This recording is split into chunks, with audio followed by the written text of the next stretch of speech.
성부와 성자와 성령의 이름으로 말씀을 드립니다. 네. 성경 필사 다 하셨죠? 네. 판관들 가운데 삼손이라는 판관이 있었습니다. 이번에 이제 대림절 판관계를 우리가 필사했잖아요. 성경의 기록을 보면 삼손 판관으로서 20년 동안 이스라엘을 판관의 역할을 했다는 거죠. 판관의 역할을 했다고 이렇게 기록되어 있습니다. 좀 주일학교 때로 좀 돌아가서 삼손 이야기를 좀 나누고자. 삼손은 힘이 아주 셌죠. 그가 길을 가다가 하루는 사자 한 마리를 만나게 됐는데 맨주먹으로 그 사자를 제압을 하죠. 보통 사람으로서는 불가능한 일을 힘 굉장히 센 거였습니다. 판관기 14장 5절과 6절의 기록에 이렇게 나와 있습니다. 맨주먹으로 사자를 제압할 정도니까 힘이 엄청 센 것이죠. 또 판관기 15장 15절 이하의 말씀을 보면 삼손이 죽은 당나귀의 턱뼈 하나를 들고 블레셋 사람 1000명을 해치우는 그 장면이 나옵니다. 대단한 거죠. 삼손은 장사 중에 장사였습니다. 그래서 이 블레셋 사람들은 저 삼손만 없으면 우리가 유다 사람들 어떻게 해볼 텐데 늘 이런 고민을 하는 거죠. 그래서 삼손은 야, 저 힘이 어디서 나오는 거지? 저 힘의 원천만 끊어버리면 되겠다. 이렇게 생각을 할 수밖에 없었던 거겠죠. 또 판관기 13장 이렇게 쭉 보시면 삼손이 어떻게 태어났는지 경위가 기록되어 있습니다. 이렇게 기록되어 있어요. 이스라엘 백성이 야훼의 눈에 거슬리는 일을 하였다. 그래서 다시 야훼께서는 그들을 40년 동안 블레셋 사람들의 손에 붙이셨다. 이 표현은 우리로 말하면 식민 40년 동안 블레셋 사람들의 식민지 이렇게 표현을 하면 그거와 비슷한 겁니다. 그때 소라 지방에 단지파 출신 마노아라는 사람이 있었다. 그의 아내는 아기를 낳지 못하는 돌개집이었다. 이런 표현은 저도 잘 쓰고 싶지 않지만 성경에 돼 있는 표현이기 때문에 돌개집, 그러니까 아이를 낳아보지 못하고 또 아이를 낳을 수 없는 여성을 그렇게 그 당시에 표현을 했나 봐요. 근데 때가 되어 마노아의 아내에게 하느님의 천사가 나타나서 아이를 갖게 될 거라고 예고합니다. 많이 어디서 들어보셨죠? 성모 마리아님도 이렇게 천사가 나타나서 예고를 하시죠. 근데 예고를 하는데 이렇게 예고를 합니다. 보아라, 너는 아기를 낳아 보지 못한 돌계집이지만 이제 임신하여 아들을 낳으리라. 이제부터 몸을 조심하여 포도주나 소주를 마시지 말고 부정한 것을 일절 먹지 말라. 너가 임신하여 아들을 낳거든 그 머리에 면도칼을 대지 말라. 그 아이는 모태에서부터 이미 하느님께 바쳐진 나지르인이다. 그 아이가 비로소 이스라엘을 블레셋 사람들 손에서 건져낼 것이다. 이렇게 천사가 와서 삼손의 엄마에게 이렇게 얘기를 하는 거죠. 그러니까 그 내용을 쭉 보면 야, 어떻게 그럴 수가 있어 막 하면서 또 의심도 하고 남편이 또 그걸 확인하는 작업도 있고 쭉 그런 내용이 있습니다. 삼손이 갖고 있는 그 힘, 엄청난 그 힘의 비밀이 여기 있는 거죠. 그는 누구였습니까? 하느님께 바쳐진 존재인 나지르인. 나지르인 그 뜻 자체가 이 사람은 하느님께 바쳐진 존재다. 하느님의 사람이다. 이런 게 있습니다. 나지르인. 그리고 또 그 나지르인으로서 어떻게 하냐? 머리를 잘라서는 안 됩니다. 왜? 그게 힘의 원천이기 때문에. 아마 생각해보세요. 그러니까 삼손은 아마 긴 장발에 그런 모습이지 않았을까 생각이 듭니다. 이게 약속이었죠. 이게 약속입니다. 삼손이 갖고 있는 힘의 원천은 이 약속이에요. 너는 나지르인이다. 머리카락에 칼을 대지 마라. 결코 자르지 마라. 이게 하느님과 맺은 약속이었던 것이죠. 근데 이런 삼손에게 약점이 있었어요. 우리가 이제 판관기 쭉 읽어보면 꽤 길게 언급돼 있어요. 삼손에 대해서. 이 약점이 뭐냐면 삼손이 여자를 좋아했다는 거예요. 그래서 판관기 기록에 의하면 이 여성 이제 자기 이스라엘 민족에 있는 여성이 아니라 그 외의 이방인 여성들에게도 관심이 많았던 거죠. 그래서 이것 때문에 삼손 본인은 물론이고 이 유다와 블레셋 관계는 더 악화가 됐고 심지어 수많은 이들이 죽게 되는 결과를 초래하기도 하였습니다.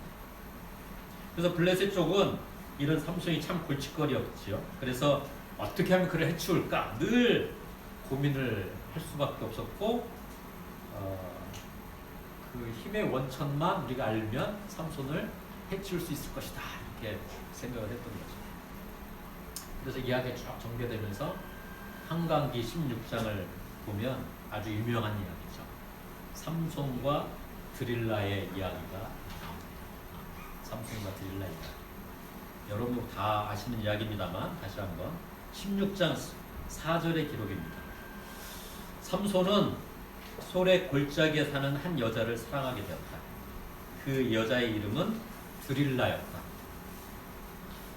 그래서 이제 블레셋 사람, 이 드릴라 여성은 이제 블레셋 사람들 삶 중에 한 사람이었던 거죠. 그래서 이제 블레셋 사람들이 찾아옵니다. 추장들이 찾아와서 드릴라에게 제안을 하죠. 제안을 합니다. 어떤 제안이냐면 그를 꿰어내어 그 큰 힘이 어디에서 나오는지 알아보아라. 어떻게 하면 그를 잡아 묶어서 맥을 못 쓰게 할 수 있을는지 알아내어라. 그것만 알아내면 그 대가로 우리 모두가, 근데 추장들이 각 블레셋 안에 있는 각 추장들이 찾아간 거니까 추장들이 너에게 은 1100세겔씩 주겠다. 이거 뭐 제가 자료를 찾아보지 못해서 그게 오늘날 돈 얼마나 될지는 찾아보지 못했지만 아마 어마어마한 돈이었을 것 같아요. 그러니까 이제 드릴라가 마음이 흔들려서 그래 그 비밀을 알아내자 이렇게 마음을 먹었던 거 아니겠습니까? 그래서 이제 삼손의 비밀을 캐기 이제 시작을 하는 겁니다. 여러분도 아시겠습니다만 쉽게 삼손이 그 비밀을 알려주지 않죠. 근데 드릴라가 자꾸 이제 묻습니다. 그 비밀을 나한테 좀 알려다오 하니까 이렇게 성경을 이렇게 기록되고 당신의 그 엄청난 힘은 어디에서 나오죠? 어떻게 하면 당신을 묶어서 맥이 빠지게 할 수 있을지 저한테만 알려주셔도 되지 않나요? 이렇게 이제 삼손에게 이야기를 하죠.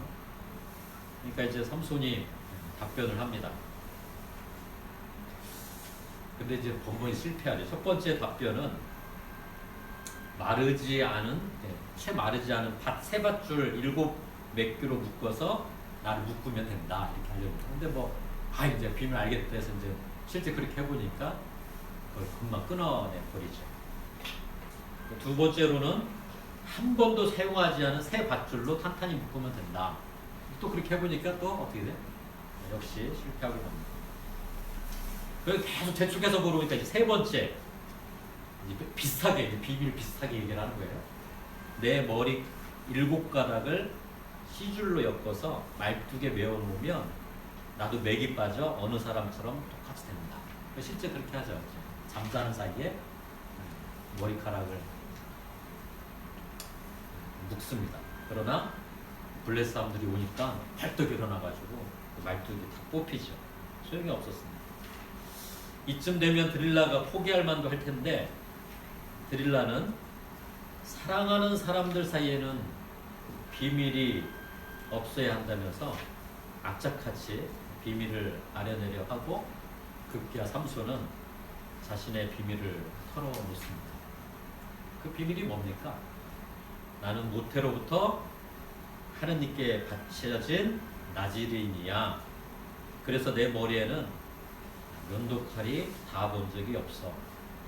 내 머리만 깎으면 나도 힘을 잃고 맥이 빠져 다른 사람과 조금도 다를 것이 없게 되지. 이렇게 얘기를 합니다. 그리고 그래서 어떻게 되나요? 결국 삼손은 머리를 깎이게 되고 붙들리게 되죠. 힘을 쓸 수가 없게 되었습니다. 그리고 블레셋 사람들은 그를 잡아 어떻게 합니까? 양쪽 눈을 뽑아버립니다. 그리고 쇠사슬로 묶어서 감옥에 넣은 다음에 연자 맷돌을 돌리는 신세가 됐죠. 그리고 이제 블레 사람들은 다 모여가지고 축제를 엽니다. 그러면서 이렇게 외치죠. 우리의 신이 우리의 적수 삼손을 잡아주셨다. 이렇게 축제를 합니다.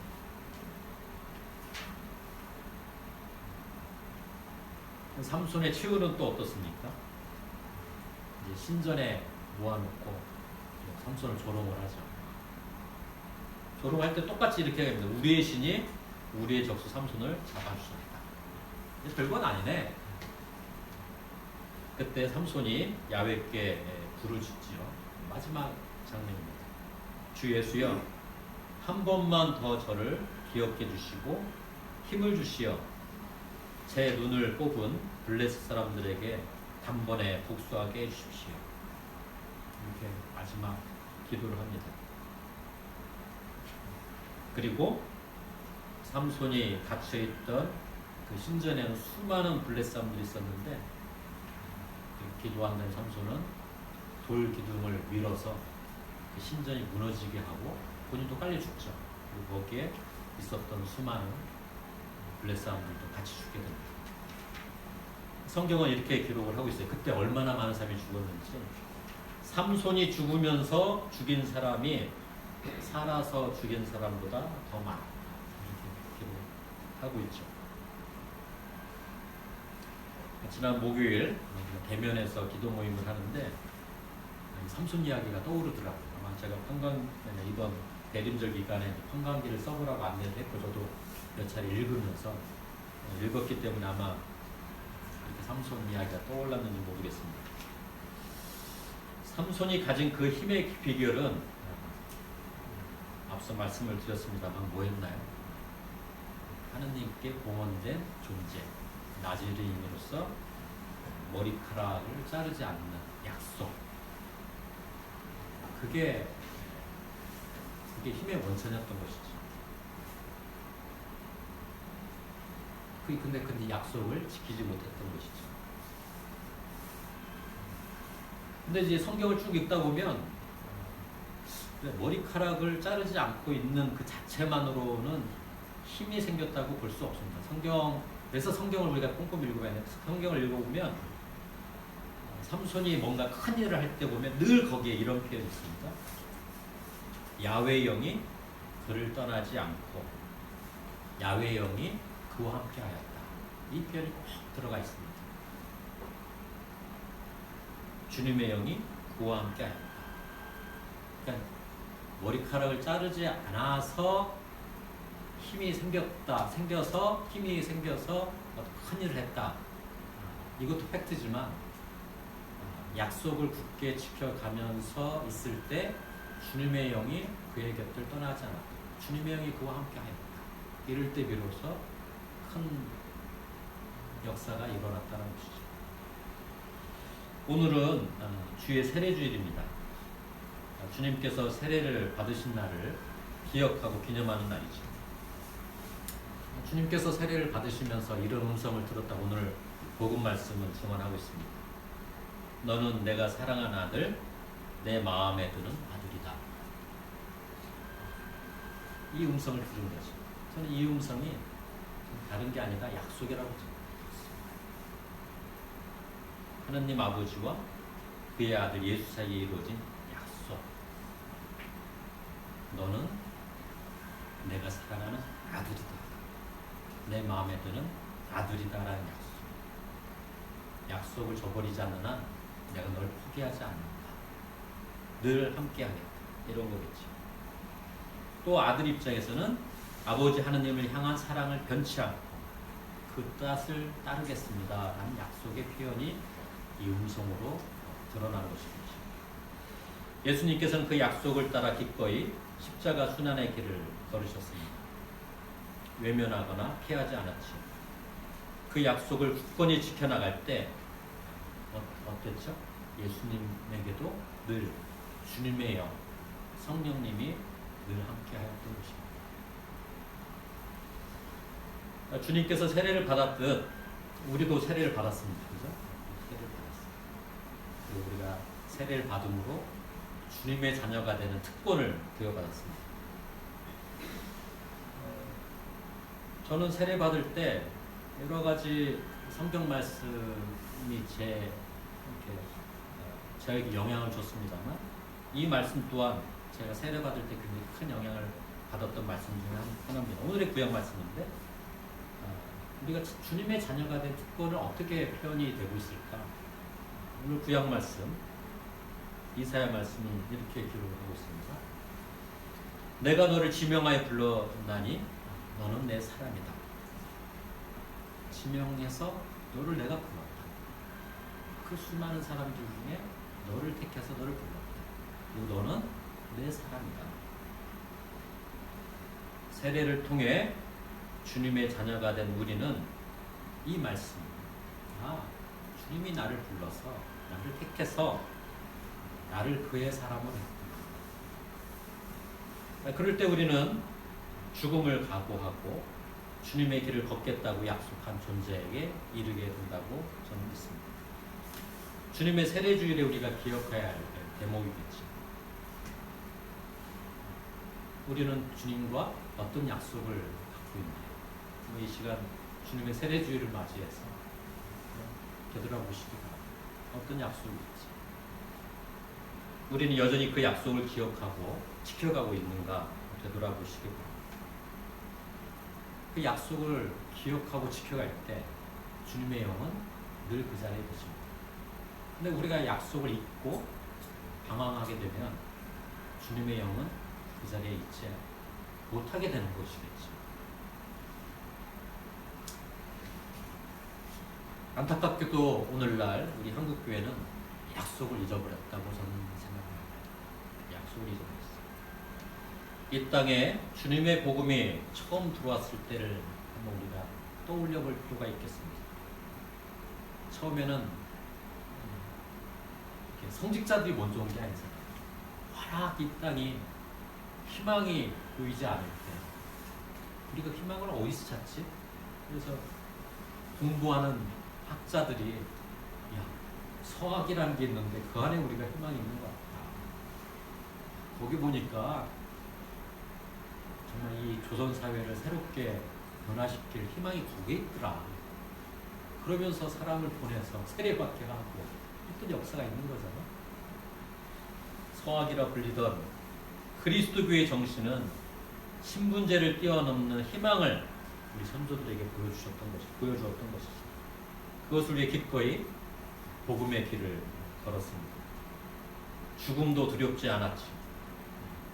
수많은 사람들이 박해란 이름으로 죽었지만 그분들의 발자취가 있었기 때문에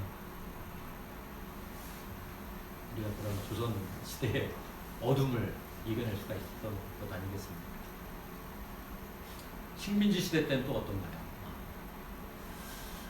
우리가 3.1 만세운동, 저는 그리스도교 정신의 꽃이라고 봅니다. 비폭력, 저항운동의 가장 어떻게 보면 만약 제가 그 당시에 있더라면 총칼 들고 있는 사람들 앞에서 태극기 들고 만세 한 번을 외치라 했을 때 할 수 있었을까?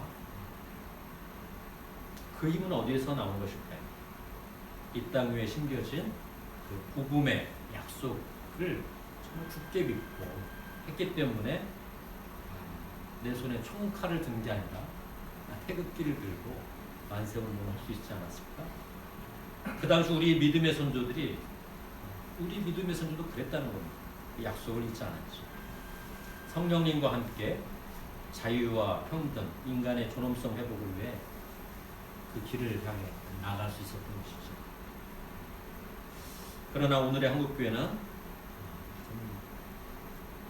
길을 잃었죠. 길을 잃은 이유는 약속을 잊어버렸기 때문이었습니다. 우리가 그리스도인이 된다고 박해를 받습니까? 그런 일이 없잖아요. 지배층의 종교가 되었고 우리가 타협을 해버렸죠. 우리가 누리고 있는 이 풍요로움의 유혹에 빠져서 타협을 한 거예요. 약속은 찾아볼 수 없고 자신들이 이룬 성과를 지키려 가는 그 집착만 남은 현실을 저는 목도한다고 봅니다. 예수의 정신이 약해지고 우리가 이룩한 그 번듯한 교회와 교회 질서를 어떻게 존속해 나갈까 그 고민에 우리가 빠져 있다고 봅니다. 악의 권세는 오늘의 한국교회를 보며 환호하고 있습니다. 마치 두 눈을 뽑히고 쇠고랑을 찬 채 연자 맷돌을 돌리고 있는 삼손을 보듯이 오늘의 눈먼 한국교회를 보면서 악의 권세는 환호하고 있습니다. 우리가 이겼다! 우리가 이겼다!